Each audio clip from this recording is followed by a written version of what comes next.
Good afternoon, but I digress. No, I'm just kidding. That is one of my favorite commercials on TV right now.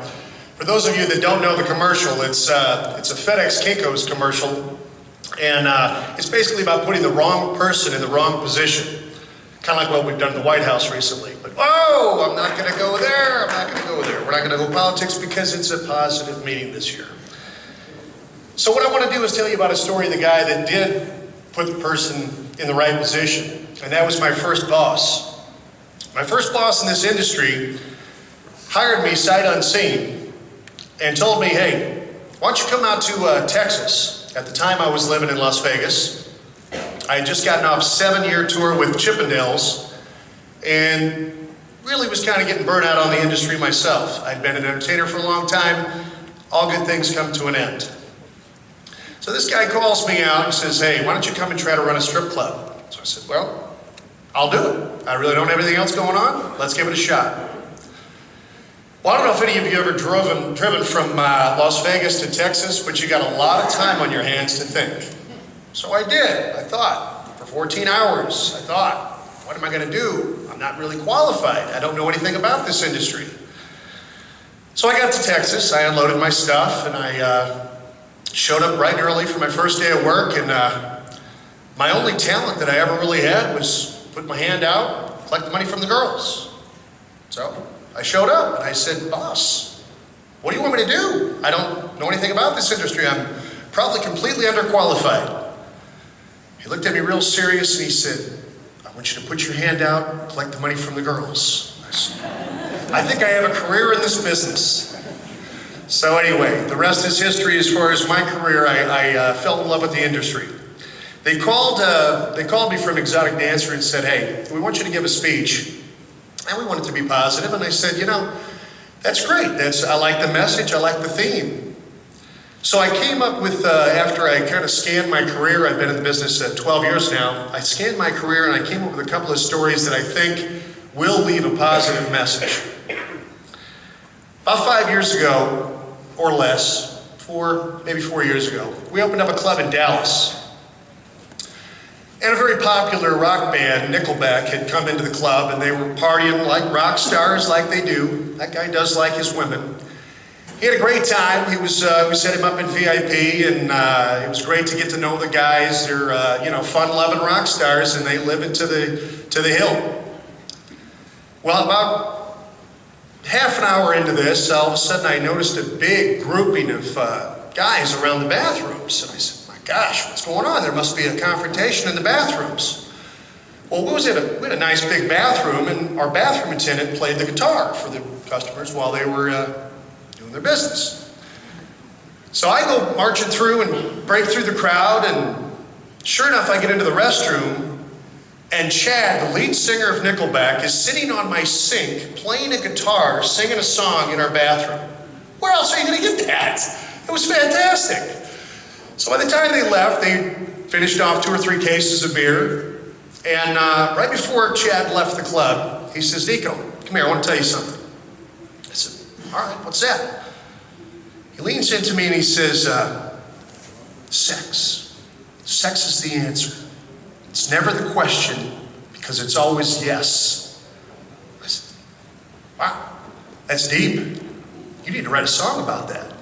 No, I can't take credit for that, but I do love the song, and it was a great hit. And the bottom line is, what I learned from that is, sex is the answer. But you all know that. That's why you're here today. Everyone in this room already understands that. Sex is the answer, and that's why so many people out there, so many companies, from Budweiser to Hooters, from music videos to the Dallas Cowboy cheerleaders, use sex. The one thing that we have that they don't is the ability to bring it directly to them, right to their lap. The lap dance. That's what they don't have. So one thing that we have, the most powerful thing in all of in any marketing in the entire United States is sex. We have the ability to do it one step better, bring it right to their lap. So that's a great thing, but you already know that, so that's a good thing. The second thing is, I was driving cross country again. I spent a lot of time in the car and on the road and stuff like that. I was driving home to see some family and friends. I was passing through Kentucky.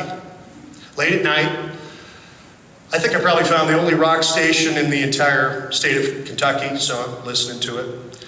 Some crazy DJ comes on the radio, and he's talking about, I don't know, Bob's Cabaret or wherever it is, and he says, oh guys, you gotta go to the party tonight, it's over at Bob's Cabaret. He says, they're playing Naked Twister, you're gonna love it, it's a big party. And I said, whoa, stop the car, hold on a second here. I almost steered into a ditch. Naked Twister, I gotta see this. So I drive 30 miles out of my way. I was en route to, just go home and see some friends. I drive 30 miles out of my way just to go home, just to go over to this club and see Naked Twister. So I was pumped up and ready to go. I couldn't imagine what this is gonna be like. So I pull in the parking lot, pretty good crowd, maybe a Wednesday night. So I go in and I talk to the door girl. I said, boy, I can't wait to see this. This is gonna be great, right? She goes, what? I said, Naked Twister. I'm here for the Naked Twister, right? She goes, oh boy. I said, what's that? She goes, let me get a manager. So a manager comes out and talks to me. I said, what's the problem? He goes, the door girl said that you had some kind of an issue. I said, well, yeah, I'm just here to see Naked Twister. What's the problem? He goes, that crazy DJ on that radio, he goes, he has a lot of crazy ideas. He just threw it out there. He says, we don't run Naked Twister. And I said, what? He goes, yeah, he's crazy, he drives traffic, he's good for business, but he says, look, I'm sorry about it, I'll take care of your cover charge, come on in and have a drink on me. So I said, fine, I'll go in. So I went into his club and I sit down and I drink my free cocktail, and as soon as I drank my free cocktail, I left. Because they weren't throwing a party. Where was the party? So I learned from this, and I said, you know something? I'm never gonna let this happen at any of my clubs. I'm going to throw a party. So again, the good news and the moral to the story is, throw a party for God's sakes. It's fun. There's nothing wrong with it. Every night you have a venue that you can throw a party. There's a lot of places that won't allow you to do that. Not at my clubs. You gotta throw a party. It's fun.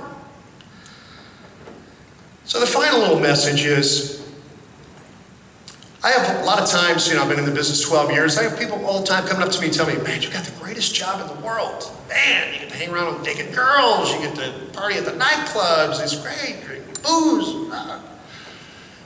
I said, well, okay. And I take it with a grain of salt, because they tell you that all the time. I'm sure everyone in this room has probably heard that. This industry is fantastic. Oh, you got the best job in the world. Well, I started thinking about it, and I go, you know what? They might be right. I don't ever remember telling my landscaper, you got the best job in the world. I don't ever remember telling my postal delivery guy that, boy, I'd like to trade jobs with him. I certainly wouldn't want to run a restaurant. Don't want to be a stockbroker. Lots of businesses out there, much, much more difficult than what we're involved in. So I thought to myself, you know something? They might be right. We might be in the best industry in the world. I did find one guy that probably has a good job, probably compared to us, probably as good as us. He's next door. He's Terry Fader, makes $10 million playing with puppets every year. In case you want to see the show, it's a great show. Who knew? 10 million playing with puppets. Good for him.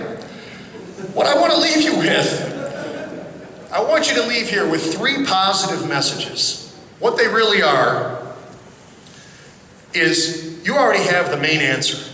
Sex is the answer, and we bring it to our customers better than anybody. We have the ability to bring it better than our competitors. Number 2, every night you go to work, you get to throw a party. That's a great thing. That's fun. Do it. Go energize your employees. Go put up some balloons. Go tell them, you know what? Let's just have some fun tonight.